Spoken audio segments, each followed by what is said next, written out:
Olá, amigos. Programa Fatos e Boatos, novamente na sua telinha, nesse canal. E como eu prometi, trouxe de volta o Dr. Robson, psiquiatra, de um assunto polêmico, de um assunto interessantíssimo, né? Num dos programas de entrevistas, nós conversamos sobre suicídio, sobre depressão, e nesse programa hoje nós vamos falar de outros fatores, de outros distúrbios e de comportamento, né, Dr. Robson? Personalidade e comportamento. Né? Quem não assistiu o outro programa, a gente vai reprisar, tá? Dr. Robson, psiquiatra, das antigas, a gente falar das antigas, dá a impressão que a gente é velho, não? Mas eu não me considero. Um jovem psiquiatra que já está nessa área há um bom tempo. E um dos programas, o programa chamou muita atenção, né? A gente sabe que o problema de suicídio já é saúde pública, né? Como você falou no programa anterior, né? Estava previsto para ser um problema de saúde pública daqui a 10, 15 anos, mas já está acontecendo, né, Robson? Exatamente. Infelizmente, a pandemia adiantou todo esse processo. Né? A pandemia colaborou, né? Colaborou para tornar o mundo doente mentalmente. Ansiedade, depressão, desejo suicida se tornaram problemas de saúde pública. Ô, Robson, tem alguma pesquisa, né? O mundo passou por sucessivas guerras, né?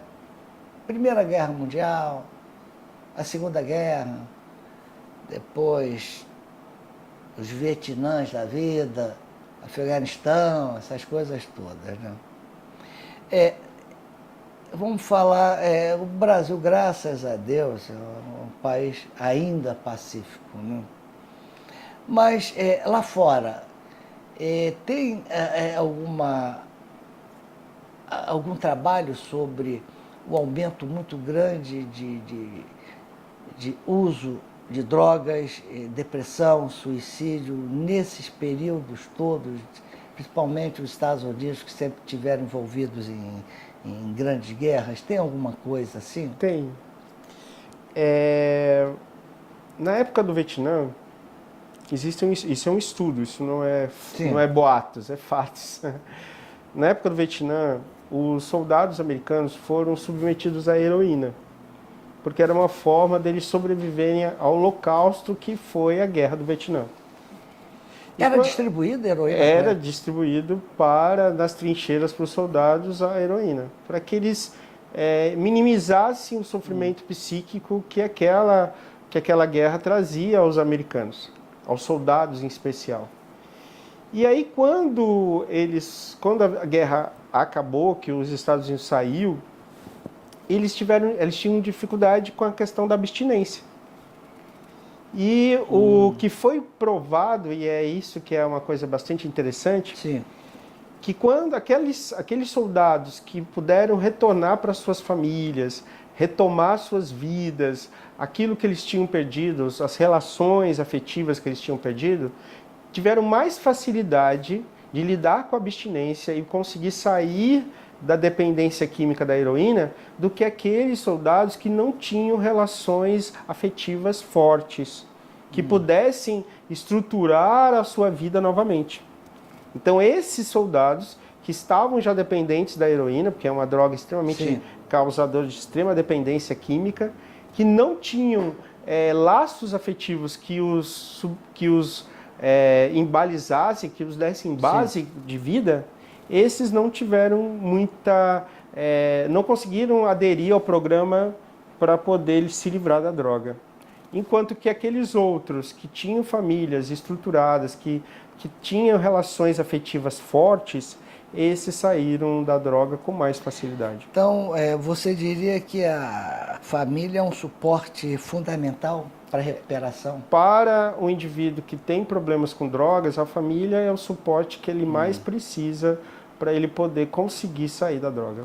Você lembrou, citou, eu desconhecia que esse uso, distribuição gratuita da heroína para esses jovens, né? Mas eu lembro que recentemente eu vi um documentário que eu achei importante, eu desconhecia, que nessa Segunda Guerra o Reich, né, distribuía anfetamina. Você leu alguma coisa sobre isso? Não, anfetamina não, mas eu Era o não que houve, eu não sei, eu não estudei nada Sim. sobre a distribuição pelo Segundo Reich. Mas eu sei que a anfetamina no passado ela não era considerada droga. Ela veio, até a própria cocaína não era considerada droga. Não era? Não, eles entenderam que era um remédio. E era um remédio bom, que deixava as pessoas bem, só que com o tempo se percebeu, nessa época mesmo, de 1940, Sim. 1950, que a cocaína e que ela causava mais malefícios do que benefício. E a anfetamina depois, na década de 70. Interessante essa nossa conversa. Viu? Não foi Freud que usou cocaína. Usou cocaína, né? Freud, conta essa história pra gente. Freud era um psicanalista, né? Era um psiquiatra que desenvolveu, é o pai da psicanálise, e ele, no início dos seus procedimentos, ele usou muito cocaína com seus pacientes, porque ela trazia um benefício, né? Uma euforia, né? Naqueles pacientes que ele considerava como neuróticos, né? Ela dava um bem-estar e diminuía a ansiedade, diminuía a depressão. Era um psicoestimulante, né? E ela era considerada remédio. Era considerado remédio? Era considerado remédio. Até que se percebeu, se fizeram estudos, que causavam uma dependência química e trazia maiores malefícios do que benefício. Do que benefício. Né? E aí é aquela coisa. Qual é a diferença entre o veneno e o remédio? É a dose. Exatamente. Exato. E a dose é que faz a diferença entre o que é um remédio e o que é um veneno. É um veneno, né? Uhum. Quando era bem jovem, era muito comum se usar... Se lembra elixir paregórico? Se lembra disso? Eu já ouvi falar. Era um elixir, né? Uhum. Que era cólica, dor de barriga, nossa, até que era criança, tinha dor de barriga, tomavam umas gotinhas, as mulheres com dor pré-menstrual tomavam aquilo, a dor passava e se sentia eufórica. Tinha opiáceo na fórmula, tanto é que foi proibido. Exatamente. Né? Hoje a morfina é um remédio. Mas se você tomar ela de forma intensa e aleatória, ela se torna dependente, o indivíduo se torna dependente e vira uma droga.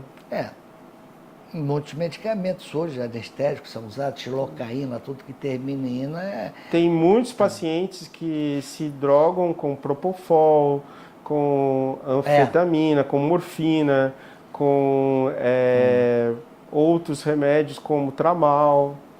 Pois é. Infelizmente, a classe que mais se droga hoje em dia é a classe médica. É verdade?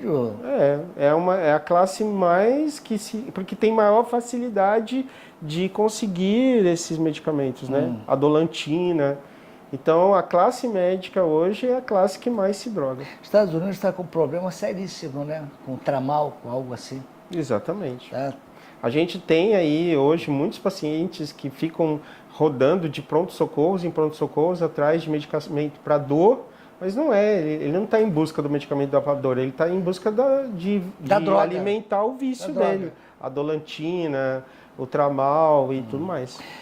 O número de drogados aumentou bastante nos últimos anos, né? Muito. Né? A gente vê as cracolântias da vida, né? Que eu não vejo uma política coerente, taxativa para acabar com o problema, se ou atenuar o problema. É horrível, não é? Vi uns amigos que moram lá na Califórnia, que está horrível aquilo lá, né? Pessoas se drogando com muita facilidade por políticas erradas dos políticos, não é? Vamos lá. Dr. Robson, o que leva um jovem... Nós, no programa anterior, você comentou, né, que a depressão pode levar o jovem, principalmente, que ainda está em formação, a usar droga achando que aquilo ali vai salvá-lo. Tá? Mas e o adulto? O que o leva a usar essas drogas? Bom, existem muitos estudos, né? Mas eu costumo seguir mais pelo lado da psicologia. A droga, ela é um substituto. Ela substitui algo ou alguém na vida daquela pessoa. Inicialmente a pessoa entra por uma festa, por amizades, cada um tem seus motivos. Sim. Mas depois de um certo tempo, ela entra com uma necessidade de substituir na vida daquela pessoa algo que está lhe fazendo falta ou alguém que está lhe fazendo falta. E a Gestalt terapia entende que a droga, o seu principal substituto é o pai, é a figura paterna. A figura paterna na vida daquela pessoa, ela substitui o pai, a presença do pai, pela droga. Mas isso são estudos, são hipóteses que existem São e estão por hipóteses aí. ou são verdades? Bom, É fato ou é boato? olha, para mim, que sou gestalt terapeuta, é fato. Para algumas pessoas pode dizer que é boato. Explica mas... o que é gestaltoterapeuta. Explica. Gestalt terapia, ao público, é um ramo da psicologia. A psicologia, existe a psicologia, né? E depois que você termina o curso da psicologia, ela tem vários ramos. Tem a psicanálise, tem a gestalt terapia, tem a transpessoal, tem a humanística. São ramos de entendimento, tem a cognitivo-comportamental. São ramos de entendimento da mesma disciplina que é a psicologia geral. E a gestalt terapia, por ser um dos ramos da psicologia, ela entende que a droga ela é um substituto da figura paterna do indivíduo. Paterna? Paterna. Por quê? Porque a criança é da mãe até os seus 7, 8 anos. É a mãe que provém, que nutre, que dá a vida para aquela pessoa. Depois dessa idade, ela é de quem? Ela é do pai. Do pai. Porque é o pai que coloca os limites, coloca a disciplina, que fala para essa criança, para essa criança que está na segunda infância e depois pré-adolescência, que olha, eu te amo, mas o seu limite vai até aqui. Você não ultrapasse. Que se você ultrapassar, tem consequências. E isso é necessário. Porque senão... Impor limites é necessário. É fundamental, porque sem esse limite, esse adolescente se sente perdido. Ele vira no mundo e diz, até onde eu posso chegar? Até onde eu posso ir? Se eu não tiver a figura paterna que diz para mim que o meu limite é até aqui, eu me sinto seguro. Eu posso até, como adolescente, me revoltar, dizer, não, eu quero isso, eu quero aquilo. Tudo bem, isso existe, é da adolescência esse tipo de procedimento. Mas a partir do momento que eu sei claramente qual é o limite que eu devo seguir, eu me sinto seguro. Eu sinto que eu tenho alguém que está por trás de mim, me orientando, me amando e me respeitando. Então, essa é a função do pai. É função do pai. A figura paterna. A figura paterna. Hoje, com a maioria das famílias de mães solteiras, que são pai e mãe, isso acabou também se transferindo para a mulher. Por causa das famílias, da composição Sim. que as famílias existem, né? Mas isso deveria ser da figura paterna. Os limites para as crianças e os adolescentes. Por isso que o pai é tão importante na vida de um ser humano. E isso que papo interessante, hein? Que papo. Você que está nos vendo aí, você deve estar arrepiado, viu, papai? A imposição de limite É fundamental. Isso é gestaltoterapia? Gestaltoterapia é um dos ramos da psicologia. Da psicologia. E é um ramo que eu sou muito apaixonado. Que legal. Que bom. Incluindo a psicanálise também. Que atualmente eu estou estudando com um mestre aqui de Porto Velho que faz hipnose e psicanálise. Eu também estou estudando psicanálise. Mas, o Dr. Robson, você vê, isso que você está comentando, eu, com experiência, com meia dúzia de filhos, né? É uma boa experiência de vida, né? Mas tem que aprender muito mais ainda. Isso me deixou... Eu não sabia, desculpe falar isso, eu não sabia essa figura paterna. Ela tem uma extrema importância. Tem uma extrema importância. Tem. Na formação do caráter, né? Do caráter, né? Porque a mãe vai nutrindo e a criança vai formando o seu caráter desde a barriga. Né? Desde o ventre, essa criança já começa sua formação de caráter. E ela segue na primeira infância de forma intensa. Até né? uns 6, 7 anos que você comentou. Sim, segue. Só que aí chega na fase onde existe o que a gente chama de superego, que é o ego que controla as nossas atitudes. E esse primeiro superego é o pai. É o pai que cria o superego. Ele que diz, não vá por aí. Até que esse indivíduo chegue na adolescência e na juventude e ele crie o seu próprio superego. Aí já não é mais meu pai que já está definindo o meu ego, meu superego, já sou eu. Eu é que vou dizendo para mim mesmo o que é importante e o que não é importante. Aí é claro que existem outros fatores, os fatores da religião, do apoio religioso, a fé. Ou ajuda? Não, ela existe para ajudar. Existe para ajudar. Ela existe para ajudar. Agora, quando vira fanatismo, ela vai prejudicar. Tudo que é extremo, né, seja de mais ou seja de menos, é prejudicial. Mas a religião ajuda a eu criar o meu próprio superego. Já não é a culpa mais do meu pai. Meu pai já não tem mais a ver com essa história. Tem a ver com eu comigo mesmo, eu com o que eu acredito, eu com o que eu acho de certo do mundo, eu criando o meu próprio superego. Ô, Robson, meus limites. Existe um limite de idade para o indivíduo se encontrar? Para ele falar, agora é comigo, não é mais com meu pai. Não há limite. Não há limite. Eu costumo dizer que a gente se reinventa e se cria e se transforma a cada dia da nossa vida. Eu vou chegar aos meus 80 anos e vai ter coisas que eu vou aprender, tem coisas que eu vou precisar mudar do meu caráter, da minha personalidade, porque a gente está sempre se reinventando. Mas é claro que depois que eu passo essa fase da juventude, onde o pré-frontal, lembra do lobo pré-frontal, ele já está formado, aí sou eu comigo mesmo. Aí as minhas atitudes são frutos das minhas escolhas. Robson, e aí meu pai já não tem mais nada com isso.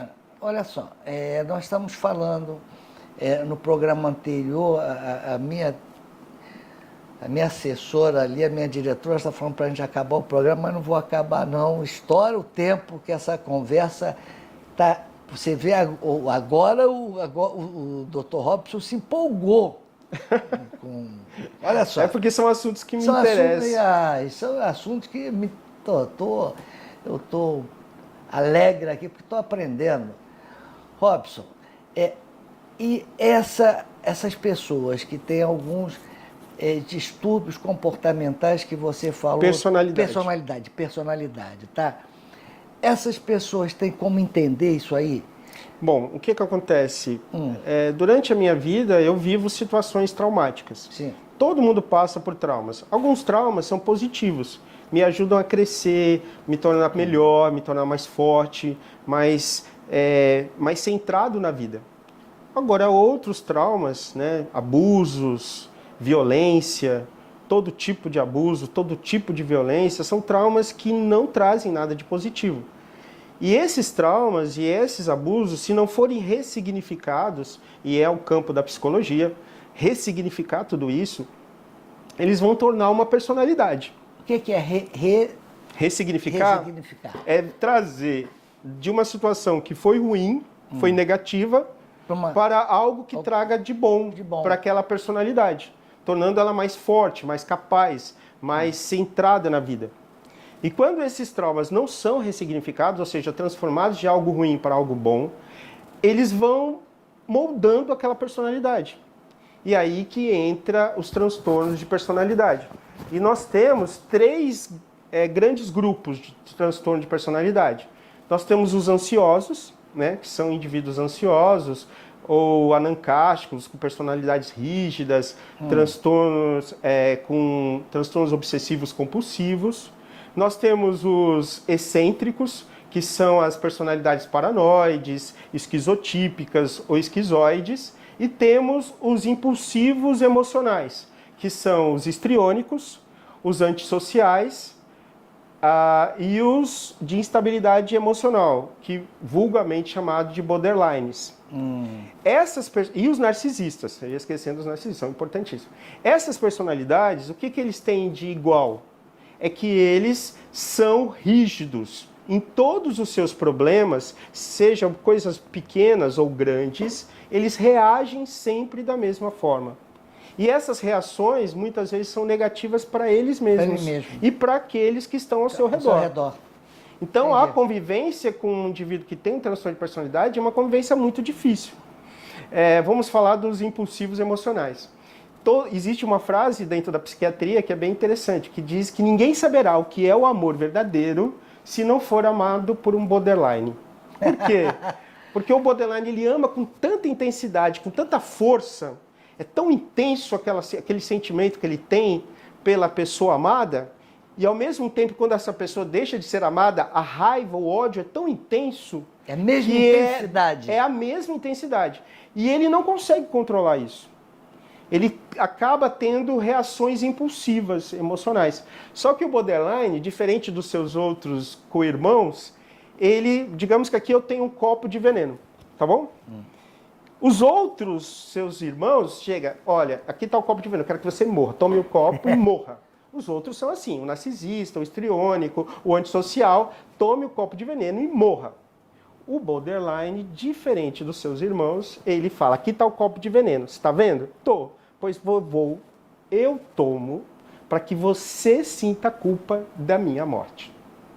Então ele é diferente. Ele toma o veneno, ele se automutilha, ele se autoagride para que o outro se sinta culpado pelo mal que ele fez. Então ele é especial por isso. E a gente pensa que são poucas pessoas que têm esse problema. Mas existe uma estatística que pelo menos 5% da população geral tem transtorno de personalidade. Isso é muita gente. Então, em cada 5 pessoas, um tem. Aqui nós somos quanto? Então, é algo sério, né? E que são as principais causas dos impulsivos, são as causas de suicídio. Né? Hoje em dia, para a psiquiatria é um grande desafio tratar dos transtornos de personalidade, porque a gente sabe que eles não reagem bem a medicamento, porque não é uma doença neuroquímica, não existe nada faltando ali no cérebro, ou a mais ou a menos, é um comportamento. É uma doença comportamental. É uma doença comportamental, que precisa da psiquiatria para cuidar dos sintomas negativos, mas precisa da psicologia para que a pessoa entenda que aquele comportamento só faz mal para ele mesmo. Então é algo muito sério. Seríssimo.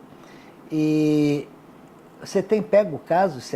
Nossa, direto. Meu Deus. Nas internações por tentativas de suicídio, a maior grande parte são transtornos de instabilidade emocional, os borderlines. Borderline, né? A maior está isso em todo e qualquer hospital. Pode pegar, você vai ver, tentativa de suicídio, vai avaliar a personalidade, você vai ver. Existe uma personalidade rígida que se autoagride. Sim. E ele se autoagride para que o outro sinta-se culpado. Sinta-se culpado, né? Exatamente. Esse termo borderline vem de quê? Quer dizer que a personalidade é instável. Instável. Né? Eu não gosto porque hoje em dia virou até meio chacota, né? Então eu prefiro dizer que são pessoas com instabilidade emocional. É aquele que fica em cima do muro, tem hora que ele é assim, tem hora que ele é assado. Na verdade, eles são assim, tem horas que eles são muito maravilhosos, eles são muito apaixonantes, são pessoas muito amorosas, mas tem horas que ele tem tanta raiva, que ele acaba se autoagredindo. Para agredir que está para chamar a atenção do mais daquela próximo. pessoa que ele sente que fez mal a ele mesmo. Quer dizer que 5% da população é borderline. Não borderline. A 5% da população tem transtorno de personalidade. E existe todos os tipos que eu falei. Tem o paranoide, o esquizoide, o esquizotípico, os ansiosos. 5% tem transtorno de personalidade. E o borderline é só um tipo entre tantos que existem. Qual é a característica mais do borderline? Bom, além dele ser essa pessoa intensa, que ele é um ser intenso, ele tem essa característica de se autoagredir. Então é aquele indivíduo que se corta, se machuca. Às vezes ele nem se corta, nem se machuca, mas ele adora fazer tatuagem.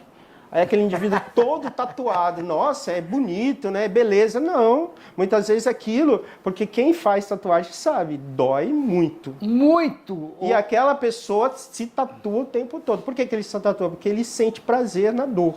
É uma característica do indivíduo com transtorno de personalidade borderline. Sentir prazer na dor. Exatamente. Olha, eu como leigo no assunto, estou aprendendo muito e quem está nos assistindo... Estou falando assim porque é um assunto que me empolga. É um assunto sensacional. O público que está ali nos assistindo, com certeza, vai amanhã me ligar e pedir para você voltar e fazer 500 mil perguntas. Mas, olha... inconscientemente, quando eu vejo, não é preconceito, falando que eu sou sincero, vejo isso. Quando eu vejo uma pessoa na praia, você vê mais porque as pessoas estão de short, né? Toda tatuada, doutor. Toda. Pode ser que ela goste, né? Pode ser que ela faça isso por prazer mesmo, para se sentir bonita, porque a tatuagem as pessoas procuram para fazer beleza. Mas você vê pessoas que se tatuam com tatuagens feias, né? Tatuagens rústicas. Não, mas o corpo Essa pessoa tem que se observar se isso é por achar bonito mesmo, por se sentir bem com aquilo, ou se é para sentir o prazer na dor. Porque dói. Dói. Fazer tatuagem dói. Estava conversando com outro colega nosso lá recentemente numa praia sobre isso. Olha lá. Paulo, isso dói como é que aguenta, mas tatuado no rosto, até mulher também. Homem, mulher. No rosto. No rosto, no braço, corpo todo. No corpo todo. Em lugares até íntimos. E pessoas bonitas, né? Bom, infelizmente, doutor Robson, foi excelente a nossa conversa, o nosso bate-papo, o nosso programa é isso, é uma conversa para que a gente conheça daquele assunto, para que a gente aprenda também. Você, papai, como nós aprendemos hoje aqui, né? Do que o Dr. Robson falou. Você que tem filhos, ou parentes, né? Que já tentaram suicídio, a importância do que ele falou, que tem que valorizar. Não adianta ficar só dando conselho ou reprimindo, não é isso, doutor? Não. Tem que acolher, né? A gente tem que entender que essa pessoa, não importa qual o motivo que leva ela a querer tentar o autoextermínio, ela está doente. E é um delírio do pensamento, um delírio de autoextermínio. E esse delírio tem que ser levado a sério, precisa de profissional especializado, precisa de apoio multiprofissional, psicólogo, psiquiatras, e é algo muito sério. E algumas vezes, eu não vou falar nem muitas nem poucas, né, que eu sou especialista na área, leva esse indivíduo, esse jovem, essa pessoa, às drogas. Infelizmente. Não é isso? Infelizmente. Dr. Robson, foi um prazer tê-lo novamente aqui. Você vai ser novamente convidado, se você me permitir. Obrigado. E eu que agradeço, doutor Paulo. Não, eu que agradeço. Você deu uma aula para a gente aí, numa linguagem bem simples. Isso que é importante, a gente não falar aquela linguagem difícil, nossa linguagem de médicos, né? Que eu respeito muito, muito. Você nos deu uma aula. Aquele que está ali nos assistindo, com certeza hoje vai entrar no Google, vai começar a pesquisar, vai começar a ver. Isso é muito importante, é a missão do nosso programa. Mais uma vez, obrigado, tudo de bom. Espero nos encontrarmos para falar de assuntos tão importantes para a nossa sociedade. Muito obrigado, doutor Paulo. Obrigado pelo programa Fatos e Boatos. Eu espero ter falado só fatos e não boatos. Muitos fatos. Prazer e espero a sua audiência no nosso próximo programa.